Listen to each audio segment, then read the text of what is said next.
अब आते हैं इस सवाल पर कि भारत और इंडिया में से क्या सही है। संविधान सभा में इस पर खूब बहस हुई थी। यह हमारे संविधान का अनुच्छेद 1 है और उसमें लिखा हुआ है India that is Bharat shall be A union of states. बड़ी इंटरेस्टिंग बात है कि उस समय डिबेट थी कि भारत का नाम भारत रखें या इंडिया रखें। कुछ लोगों ने आर्यव्रत भी कहा, आर्यव्रत कहा, कुछ ने हिंदुस्तान कहा, सब नाम चले। अंत में सहमति बनी कि नहीं, भारत और इंडिया ही ठीक है। नेहरू जी ने खुल के तो नहीं, पर नेहरू जी के पर्सपेक्टिव से जो बात वहां पर ज्यादा आई वो ये थी कि हमारे संविधान के बनने की प्रक्रिया में जो बहुत सारे एक्ट थे जो अंग्रेजों ने बनाए थे, जैसे इंडिया इंडिपेंडेंस एक्ट 1947 का है, 1935 का एक्ट था, उन सब में इंडिया का इस्तेमाल था। उस समय के भारत की तरफ से जो समझौते अंतर्राष्ट्रीय थे उन सब में इंडिया नाम था। पश्चिम की दुनिया हमें इंडिया के नाम से जानती थी, अमेरिका हो, फ्रांस हो, कोई भी हो, सब इंडिया जानते थे। नेहरू जी का मिजाज जो था वो ये भी था कि हमें ग्लोबल पर्सपेक्टिव में चीजों को देखना है, पूरी दुनिया से संवाद करना है, क्योंकि उनकी रुचि अंतर्राष्ट्रीय मुद्दों में ज्यादा थी, बहुत ज्यादा थी।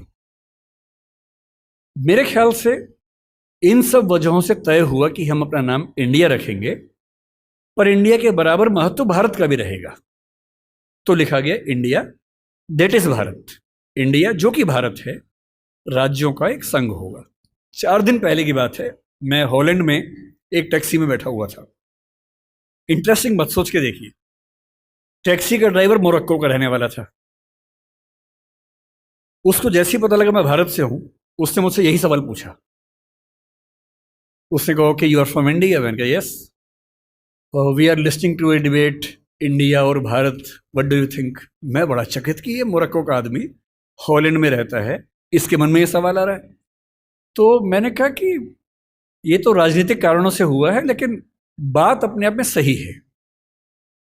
मैंने कहा जैसे बॉम्बे मुंबई हुआ, मुझे खुशी हुई, क्योंकि मुंबई की आबादी के लिए मुंबई में जो मजा है वो बॉम्बे में नहीं है। बॉम्बे तो अंग्रेजों ने नाम दिया था। कोलकाता को कैलकाटा अंग्रेजों ने किया, तो बंगाल के लोगों ने कोलकाता कर दिया उसको। दिल्ली को दिल्ली के लोगों ने दिल्ली कर दिया, दिल्ली ही बना के रखा हुआ है, DILLI, ये होना चाहिए। कहे कि दिल्ली भाई, हम क्यों दिल्ली बोलेंगे दिल्ली को?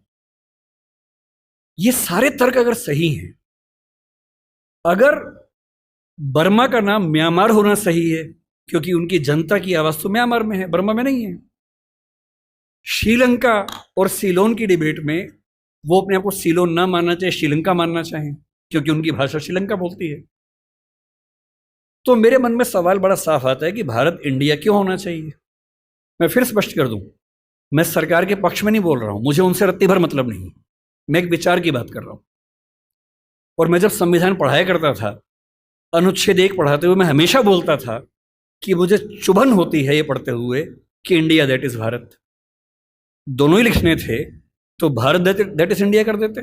अगर दोनों ही लिखने थे, ठीक है, दोनों रखें, क्या दिक्कत है। इंटरेस्टिंग बात इसके बाद है, मोरक्को के उस ड्राइवर ने उसके बाद पता है क्या कहा? हिंदी में अगर बताऊं, बोले अच्छा अच्छा ये मामला है, अब समझ में आया। फिर बोले कि बड़ी इंटरेस्टिंग बात है, हमारा नाम मोरक्को पड़ गया फ्रेंच लोगों की वजह से। मोरक्को के लोग मोरक्को को मगरिब बोलते हैं। और जब मैं सऊदी अरबिया गया, सऊदी अरब के लोगों ने मुझसे पूछा कहां से आए हो, मैंने कहा मोरक्को। उन्होंने इस भाव से देखा कि मैं पागल हूं। बोले नहीं, मगरिब से आए हो। अगर मगरिब की आबादी खुद को मगरिब कह के खुश है, तो उसे फ्रेंच लोगों की वजह से मोरक्को क्यों कहा जाए? इंडिया शब्द वेस्ट ने दिया और बुरे भाव से दिया। उनकी नजर में इंडियन होने का मतलब है बहुत पिछड़ा हुआ होना, रेड इंडियंस, वेस्ट इंडियंस। तो आज ये क्यों हुआ?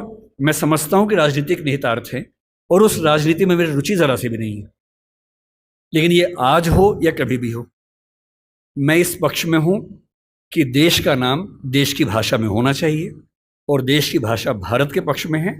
आप इंडिया भी रख लीजिए, इंडिया दैट इज भारत के बदले भारत दैट इज इंडिया मेरी पहली पसंद होगी।